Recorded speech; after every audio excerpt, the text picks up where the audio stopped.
La lecture biblique ce matin dans le psaume 119 et le verset 11. Psaume 119, 11, il est écrit « Je serre ta parole dans mon cœur afin de ne pas pécher contre toi. » Que Dieu bénisse sa parole. Donc, on va chanter le chant de préparation. On vous invite à vous asseoir et à vous préparer pour le message.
Alors, comment a été votre année? C'est une question qu'on peut légitimement se poser aujourd'hui, parce qu'on est à quelle date? Le 31, la dernière journée de l'année 2016. C'est durant cette période que c'est normal de faire le bilan. Normalement, c'est aussi la période où les entreprises font leur bilan de fin d'année pour voir s'ils ont fait du profit ou non. Alors, on fait l'inventaire, on fait le total des ventes qu'on a fait, on soustrait les frais que ça nous a coûté et on voit si on a fait des profits ou on a subi une perte. Ça en va de même pour plusieurs personnes. Je me souviens, il y a de ça plusieurs années, la reine d'Angleterre avait subi une année atroce. Elle avait eu beaucoup de contestations. Elle avait eu aussi un feu dans son château qui avait détruit une grande partie de son château. Et à la fin de l'année, justement, elle faisait le bilan et elle avait dit que ça avait été pour elle une année horrible. Elle l'avait dit en latin, mais elle avait dit que c'était une année horrible pour elle. Il en va de même pour nous, parfois. Terminant une année et à l'aube d'une nouvelle, on espère parfois que la nouvelle sera meilleure que celle qui se termine. Ou encore, si on a eu une très bonne année, on espère que l'année prochaine va être aussi bonne que celle qu'on vient d'avoir, qui se termine. C'est selon l'évaluation qu'on en fait. Parfois aussi, après avoir fait le bilan de la dernière année, on découvre qu'on a vécu des choses qui ne nous ont pas plu et que nous ne désirons pas continuer à vivre de telles situations durant l'année qui vient. Alors on désire à ce moment-là apporter des changements dans notre vie. et on décide de changer la situation. C'est ce qu'on appelle prendre des résolutions en début d'année. Il y en a beaucoup d'entre nous qui font ça, des résolutions, prendre des résolutions au début d'année. Compte tenu qu'on vient de faire le bilan, on s'aperçoit qu'il y a des choses qu'on devrait changer. Alors, on profite de l'occasion de la nouvelle année qui commence, justement, pour prendre des résolutions pour changer notre vie. Une des résolutions que les gens prennent le plus dans le monde, c'est justement de prendre la résolution d'améliorer leur santé. Et généralement, ça passe par une perte de poids. Alors, le 3 janvier, on va s'inscrire au gym et durant les 3 semaines qui suivent, les parkings des centres de culture physique sont pleins et au début février, il n'y a plus personne. Malheureusement, la plupart ont déjà abandonné leur résolution. Il en va de même pour la plupart des résolutions aussi qui sont prises au Nouvel An, au début de l'année nouvelle. La plupart d'entre elles s'évanouissent malheureusement rapidement. Je ne suis pas en train de dire que ce n'est pas bien de prendre des résolutions, que ce n'est pas bien de vouloir changer des choses ou d'améliorer des choses dans notre vie en début d'année. Sûrement que les motifs qui nous ont poussés à prendre ces résolutions-là étaient valables, étaient justes. Mais pourquoi, si nos résolutions étaient justifiées, est-ce qu'on n'arrive pas à les tenir? Pourquoi est-ce qu'on les délaisse si rapidement et qu'on retombe dans les mêmes ornières? Pourquoi, après quelques semaines seulement, est-ce qu'on les a déjà abandonnés et qu'on les a même oubliés? Généralement, ça va au 31 décembre où on se rappelle « Ah oui, j'avais pris une résolution en janvier dernier. » Mais malheureusement, c'est trop tard. Alors, ça devient des échecs. Mais je pense que c'est justement que la cause, c'est justement que nous avons pris ces résolutions en oubliant que tout ce que nous entreprenons est voué à l'échec à la condition qu'on le fasse avec Dieu. Si on met Dieu en avant, c'est sûr qu'on peut accomplir de grandes choses. Psaume 127, verset 1. Psaume 127 au verset 1. « Si l'Éternel ne bâtit la maison, ceux qui la bâtissent travaillent en vain.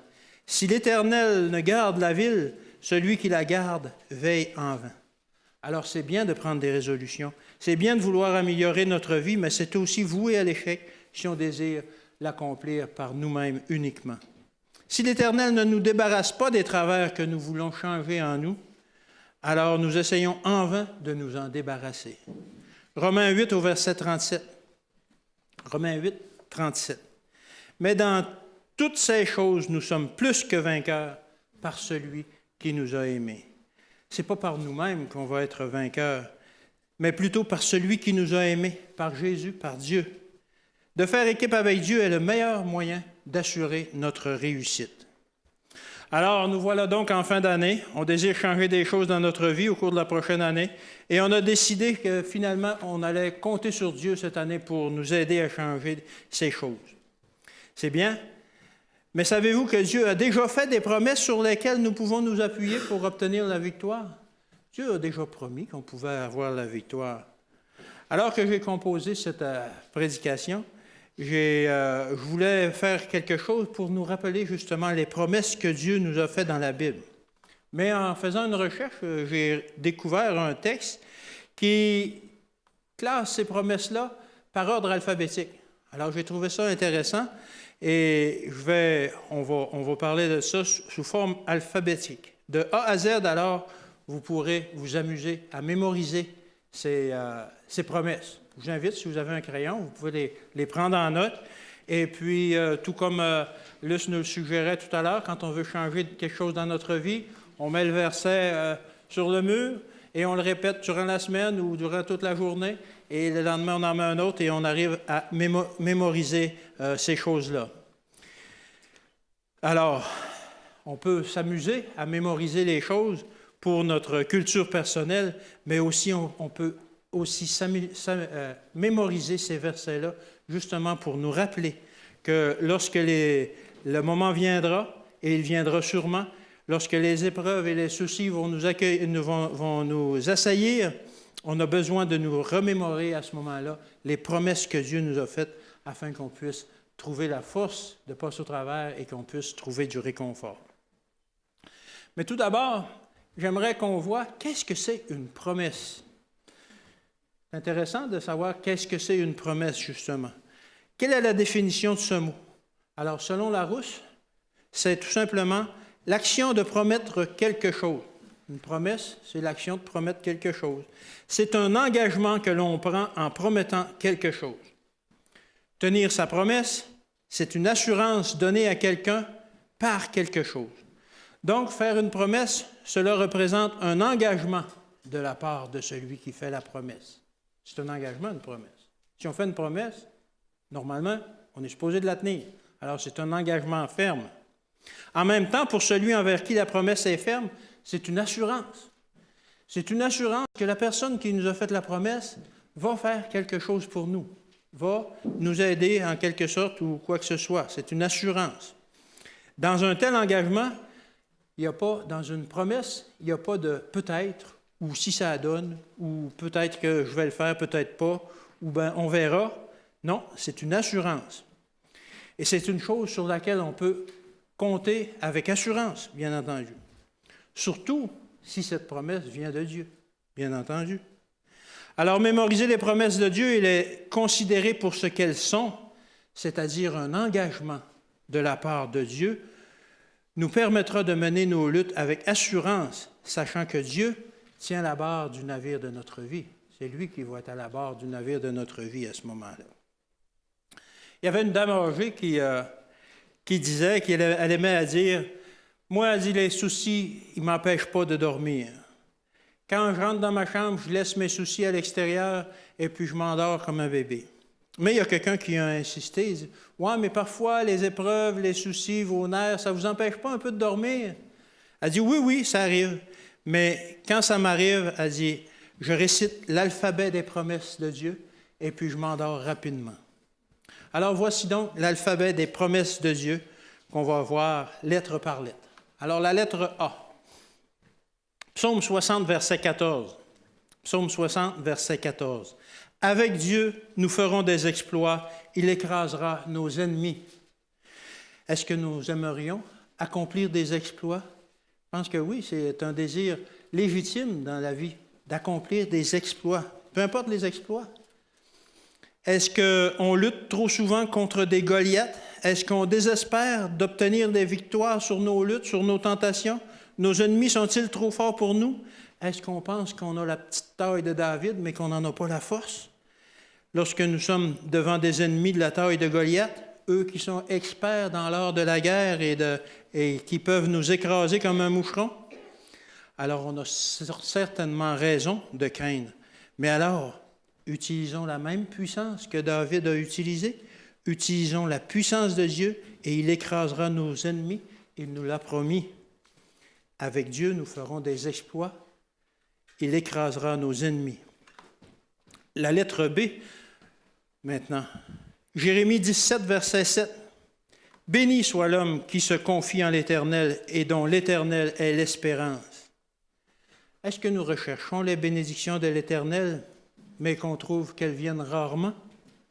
Est-ce que nous trouvons que malgré le fait que nous menions une bonne vie, ou du moins relativement bonne vie, les bénédictions de l'Éternel sont rares pour nous? Alors peut-être que nous devrions rechercher, que plutôt que de rechercher les bénédictions de l'Éternel, nous devrions faire de l'Éternel notre espérance. En fait, quelles sont vraiment nos espérances présentes? C'est quoi nos espérances présentes? À quoi est-ce qu'on rêve? Qu'est-ce qu'on veut obtenir? Une nouvelle auto, une plus grande maison? Avoir suffisamment d'argent pour notre retraite? Jérémie nous dit, lui, que nous serons bénis si nous nous confions en l'Éternel et que nous espérons en lui. La lettre C maintenant. Psaume 91, verset 1. « Celui qui demeure sous l'abri du Très-Haut repose à l'ombre du Tout-Puissant. » Cette promesse nous dit que tant que nous demeurerons sous l'abri du Très-Haut, nous serons protégés par son ombre. Ça semble évident. Bien entendu, tant qu'on est à l'ombre d'un abri, tant qu'on est dans l'Église, on est protégé par le toit, on reste sous son ombre. Mais ce verset laisse aussi à penser qu'il nous est possible de sortir de l'abri du Très-Haut et qu'alors nous ne serons pas protégés par son ombre. Demeurons donc à l'abri du Très-Haut, si nous voulons demeurer à l'ombre du Tout-Puissant. C'est mon souhait de demeurer à l'ombre du Tout-Puissant. Parce que j'ai essayé souvent de me faire mes propres parapluies et malheureusement, la pluie passe au travers. Et je pense que maintenant, je veux rester à l'ombre du Tout-Puissant. Psaume 46, verset 1 maintenant, la lettre D. Psaume 46, verset 1. Dieu est pour nous un refuge et un appui, un secours qui ne manque jamais dans la détresse. Avons-nous conscience de la promesse, de la puissance de cette promesse? Avons-nous conscience que peu importe les soucis, peu importe les épreuves, peu importe les tentations, nous aurons toujours un refuge, un appui, un secours en Dieu? La promesse est là, dans la lettre D. Au lieu de chercher partout ailleurs un refuge, l'appui ou le secours, cherchons-le en Dieu premièrement. De cette façon, on ne sera jamais un sans-abri spirituel. On va toujours être quelqu'un qui a un abri, on va toujours avoir un refuge, un appui, un secours. Et jamais il ne manquera dans la détresse. C'est généralement après avoir lu la promesse de la lettre D que la vieille dame s'endormait et elle se mettait à ronfler. Philippiens 4, verset 19, la lettre E. Et mon Dieu pourvoira à tous vos besoins selon sa richesse avec gloire en Jésus-Christ. À tous nos besoins, vraiment? En fait, il nous promet de pourvoir à tous nos besoins à condition que ce soit selon sa richesse. Il est en train de nous dire, demandez-moi-en pas trop quand même. Mais quelle limite est-ce qu'il y a à la richesse, à sa richesse? Dieu possède tout sur cette terre. Il possède cette terre. Il possède l'univers entier. Il est donc en train de dire qu'il est prêt à mettre l'univers entier à notre disposition si nous en avons besoin. Eh oui, c'est ce qu'il est en train de dire. C'est ça. Si cela rend gloire à Jésus-Christ. Si donc nous voulons posséder pour notre gloire, oublions ça. Ça ne sera pas disponible pour nous. Mais si nous voulons rendre gloire à Jésus-Christ, l'univers entier est à notre disposition. Et mon Dieu pourvoira à tous vos besoins selon sa richesse, avec gloire en Jésus-Christ. Alors, tout est disponible pour rendre gloire à Jésus-Christ. Il y a plein de gens qui ont prouvé ça au cours de leur vie, qui ont eu des fortunes de disponibles justement parce que leur vie consistait seulement à rendre gloire en Jésus-Christ. F, Psaume 37, verset 4. « Fais de l'Éternel tes délices, et il te donnera tout ce que ton cœur désire. » Encore une fois, il va nous donner tout ce que notre cœur désire, tout ce dont on a besoin, à la condition que nous fassions de l'Éternel nos délices. Il ne nous donnera pas tout ce qu'on veut pour nous conduire à notre perte, mais tout ce qu'on a besoin pour, si on fait de l'Éternel nos délices, tout ça, encore une fois, est disponible pour nous si on le désire.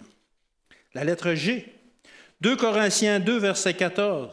« Grâce soit rendue à Dieu, qui nous fait toujours triompher en Christ et qui répand par nous en tout lieu l'odeur de sa connaissance. » Nous vivons trop souvent des échecs. Nous avons rarement des triomphes. C'est peut-être que nous voulons nous glorifier pour nos triomphes, par nos triomphes et par nos victoires. Ayons à cœur de répandre l'odeur de la connaissance du Christ et nous aurons des victoires. Nous aurons des triomphes, premièrement sur nous-mêmes, mais ensuite sur le mal qui nous entoure.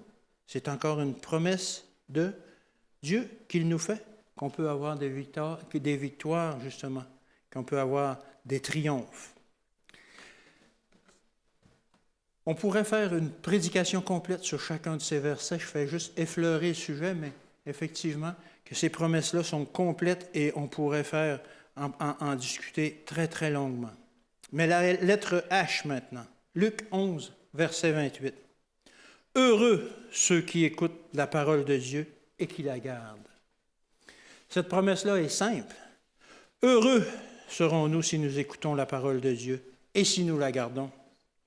Pas écouter la parole du monde, de ce monde, ni d'essayer de nous y conformer, bien que ce soit parfois tentant. Non, la parole de Dieu seule, car aujourd'hui, plus que jamais, les paroles du monde veulent nous faire nous détourner de la parole de Dieu, et de plus en plus, la parole du monde est en contradiction avec la parole que Dieu nous enseigne. Ce que la parole du monde veut aujourd'hui, c'est que nous mettions de côté la parole de Dieu, que nous la considérions comme étant dépassée, vieux jeu, non adapté à notre temps moderne. Heureux donc serez-vous, nous dit Dieu, si nous écoutons et gardons la parole de Dieu. Vous voulez être heureux? Lisons, mettons en pratique et écoutons la parole de Dieu.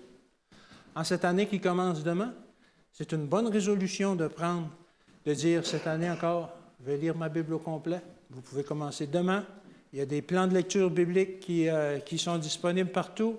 Alors, vous aurez telle lecture à faire chaque jour et à la fin de l'année, le 31 décembre 2017, vous pourrez nous dire, oui, ça a fonctionné, j'ai tout lu ma Bible cette année et gloire à Dieu, ça a été une réussite.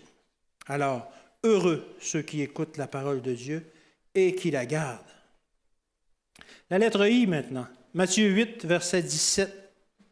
Matthieu 8, verset 17. Il a pris nos infirmités et il s'est chargé de nos maladies. Dieu est un Dieu compatissant. Il nous veut en santé et non malades. Il désire nous guérir et il le peut. Utilisons déjà les moyens qu'il a mis à notre disposition pour conserver notre santé.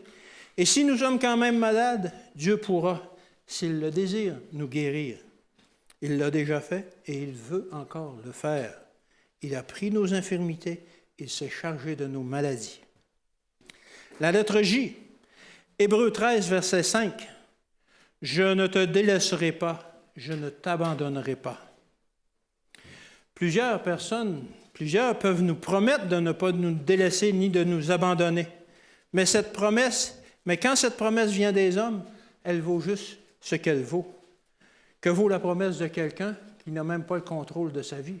Alors, qu'est-ce qu'il peut promettre pour les autres? Mais quand cette promesse vient de Dieu lui-même, nous sommes certains qu'il le fera. Car c'est quelque chose de possible pour lui. Et de plus, c'est son plus grand désir.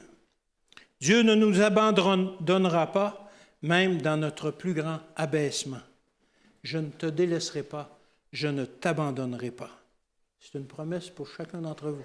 Pour moi, pour vous, chacun individuellement, Dieu nous dit qu'il ne nous délaissera pas, qu'il ne nous abandonnera pas. Elle, je n'ai pas la lettre K, malheureusement, je ne l'ai pas trouvée, mais on va passer à la lettre L. Psaume 34, verset 19. « Le malheur atteint souvent le juste, mais l'Éternel l'en délivre toujours. » Alors, nous avons des épreuves, nous subissons des injustices, nous trouvons que nous sommes trop souvent attaqués de toutes parts. Dieu nous délivre du malheur.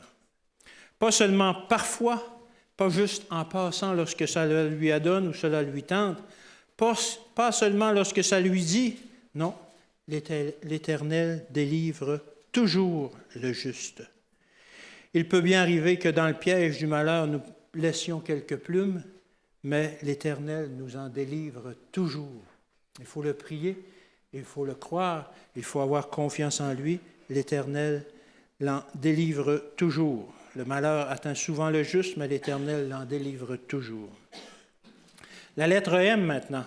Corinthiens 12, verset 9. Corinthiens 12, 9. « Ma grâce te suffit, car ma puissance s'accomplit dans ta faiblesse. » Nous nous sentons faibles, nous pensons que nous n'avons pas le contrôle de notre vie. Tout ce que nous entreprenons fait chou blanc, tant mieux. À ce moment-là, nous n'avons pas à nous rendre compte que tous nos efforts personnels ne servent à rien et que nous avons juste à nous accrocher à notre Sauveur. C'est alors qu'à travers notre faiblesse, il pourra accomplir de grandes choses. La Bible regorge de témoignages de gens ordinaires et faibles qui ont accompli de grandes choses par la puissance de Dieu, particulièrement lorsqu'ils ont mis leur moi de côté. La lettre N maintenant. Marc 5, verset 36. Marc 5, verset 36. Ne crains pas, crois seulement. Ne crains rien, n'aie pas peur. Pourquoi craindrions-nous donc, nous qui avons un tel Dieu avec nous? Qu'est-ce qu'il peut nous arriver? Croyons seulement. Cessons de penser rationnellement et pensons spirituellement. Alors, au lieu de voir tout ce qui peut nous faire peur, nous verrons toutes les victoires qui sont à notre disposition et que nous pourrons avoir par sa puissance. Nous verrons l'armée d'anges qu'il est prêt à mettre à notre disposition pour nous aider à vaincre. Ne crains pas, crois seulement. La lettre O, Psaume 31, verset 20. Psaume 31, verset 20. « Oh, combien grande est ta bonté que tu tiens en réserve pour ceux qui te craignent. » Quand je lis cette promesse, je me dis que sa bonté est illimitée, comme il l'est lui-même. Avons-nous un Dieu qui se détourne du pécheur repentant? Non, absolument pas. Sa bonté durera toujours et il en a une grande quantité à la disposition de ceux qui l'aiment. La lettre P, Matthieu 11, verset 28. Matthieu 11, verset 28. « Prenez mon joug sur vous et recevez mes instructions, et vous trouverez du repos pour vos âmes. » Avec cette fin d'année qui arrive, nous sommes fatigués. Nous sommes, comme on se plaît à dire dans notre langage, on est dû pour des vacances. Nous trouvons qu'il sera difficile d'affronter une nouvelle année dans les mêmes conditions. Prenons son joug. Prenons le joug de Dieu. Laissons-lui le soin de se casser la tête pour nous. Ce qu'il nous propose là, c'est sérieux. Il veut nous décharger de nos problèmes. De cette façon, nous trouverons du repos pour nos âmes. La lettre Q. Psaume 138, verset 7. Psaume 138, 7. « Quand je marche dans la détresse, tu me rends la vie. » Nous arrive-t-il parfois de subir des épreuves qui nous laissent comme morts, sans vie, que ce soit un deuil, une séparation, une maladie ou quelques autres épreuves que ce soit? Si nous nous confions à notre Dieu, c'est lui qui nous permettra de passer à travers. C'est lui qui nous redonnera la vie. La lettre R, Philippiens 4, verset 4. Philippiens 4, verset 4. « Réjouissez-vous toujours dans le Seigneur. » Je le répète, réjouissez-vous. Quel que soit le motif de notre réjouissance, réjouissons-nous dans le Seigneur. Plus que ça, réjouissons-nous parce que le Seigneur nous offre gracieusement son salut. Et en cela, réjouissons-nous doublement comme nous le recommande Paul. Réjouissons-nous lorsque cela va bien.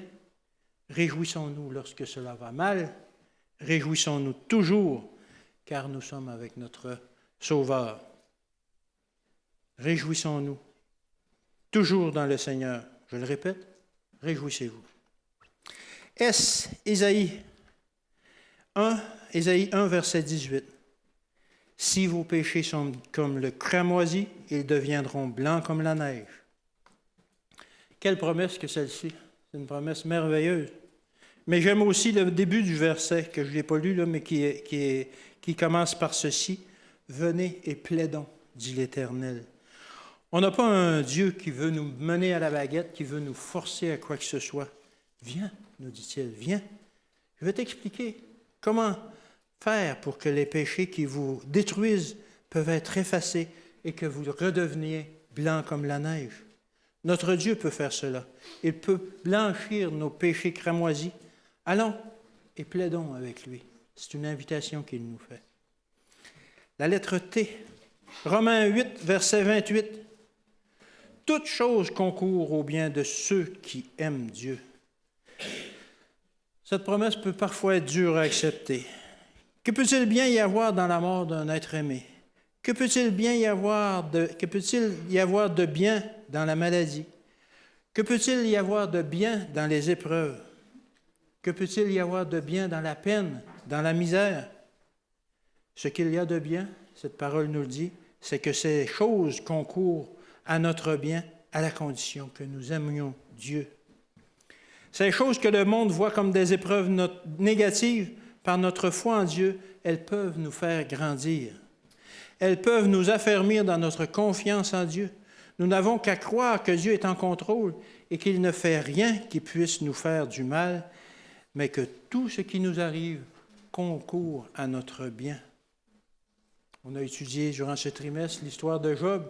Je pense que malgré toutes ces épreuves, ça a été un bien pour lui. Il a plus compris justement l'amour de Dieu que Dieu avait pour lui.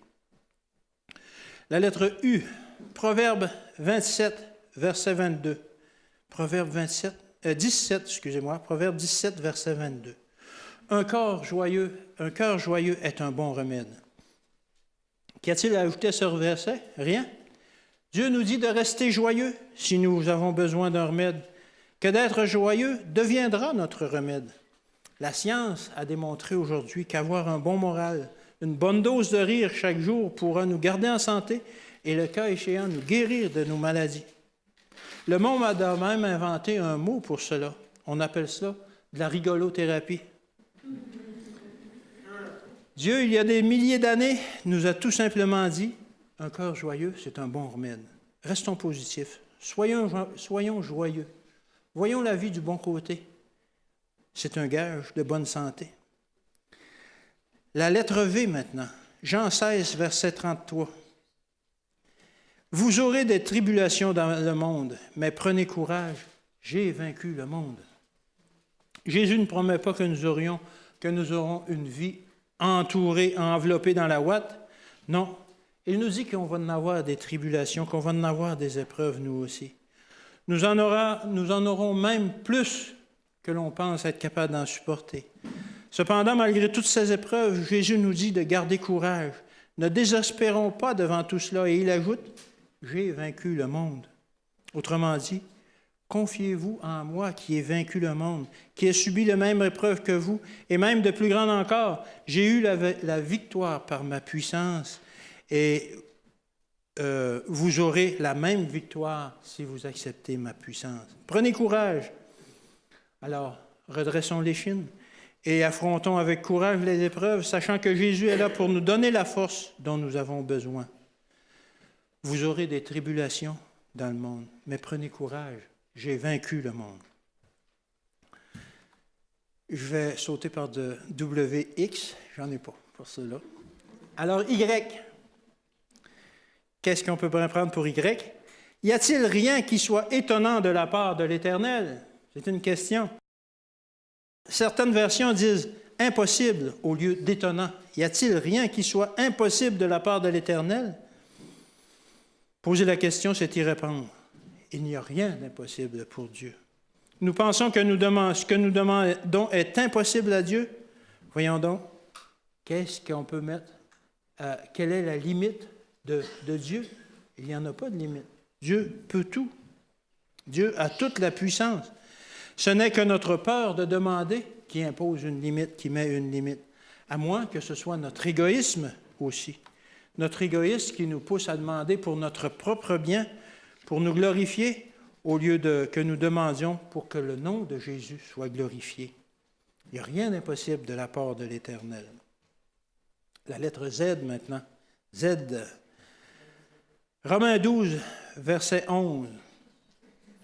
Qu'est-ce qu'on peut bien prendre pour la lettre Z? Ayez du zèle et non de la paresse. Soyez fervents d'esprit. Servez le Seigneur. C'est une exhortation. Je pense que toutes les promesses précédentes dépendent de ce verset. Mettons notre moi de côté. Cessons de nous complaindre de nos épreuves. Mettons-nous au service de Dieu. De cette façon, il pourra nous aider. Il pourra nous bénir.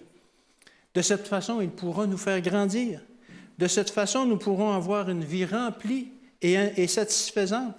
C'est aussi de cette façon que nous mettrons un trésor de côté pour l'éternité. Un autre verset confirme aussi celui-ci. Matthieu 6, verset 33. Matthieu 6, verset 33. Cherchez premièrement le royaume et la justice de Dieu, et toutes ces choses vous seront données par-dessus. Alors, nous voulons nous réaliser dans la vie. Nous voulons avoir une vie remplie. Nous voulons accomplir de grandes choses. Cherchons premièrement le royaume et la justice de Dieu. Pas en seconde ni en troisième place. Non, cherchons-le premièrement, le royaume et la justice de Dieu. Et toutes les choses qu'on a besoin, toutes les choses de la vie vont venir après ça. Alors, chacun de nous peut maintenant essayer de mémoriser cette liste ou de composer son propre alphabet des promesses de Dieu, parce qu'il y en a plein d'autres promesses. Vous pourrez en trouver des centaines dans la Bible. Quel qu'il soit, au-delà du fait que ce sera une bonne façon d'apprendre par cœur des textes bibliques, ce sera aussi une bonne façon de vous remémorer les promesses de Dieu quand les soucis de la vie vous empêcheront de dormir et qu'elles vous submergeront totalement. Ça nous arrive, n'est-ce pas, parfois, d'être complètement engloutis par les problèmes, les tracas de la vie. Alors, on pourra à ce moment nous rappeler le grand salut qui nous a été si chèrement acquis à la croix et que la victoire a été acquise. Et cela nous aidera à passer à travers les plus rudes épreuves. Vous pouvez l'essayer, le résultat est garanti. Merci.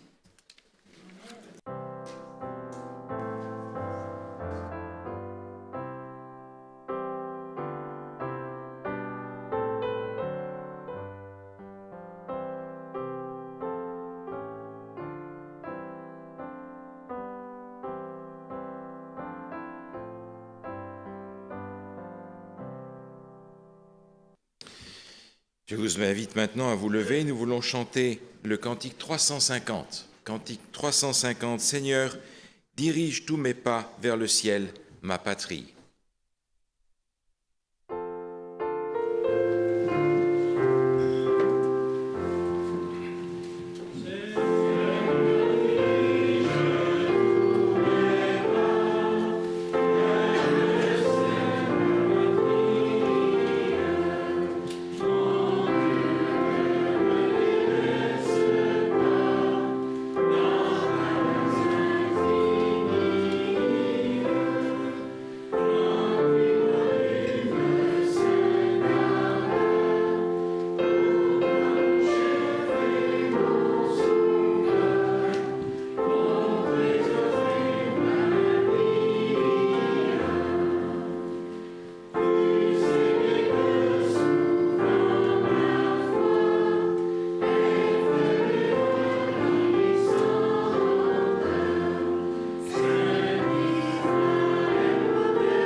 Oui, Seigneur, en cette nouvelle année qui commence, nous voulons que tu sois notre gain et notre victoire, Seigneur. C'est tout ce qui compte pour nous en tant que chrétiens. Le reste n'est que futilité, le reste n'est que chose secondaire. Ce que tu nous offres, c'est la vie éternelle. Ce que tu nous offres, c'est le salut par ton Fils, Jésus-Christ. Alors, Seigneur, en cette année qui commence, bénis chacun des gens ici présents. Bénis-les. Aide-les à se remémorer continuellement les promesses que tu nous as déjà faites, afin qu'elles puissent nous donner la force de rester accrochés à toi, Seigneur. Et c'est au nom de ton Fils qu'on te le demande. Amen.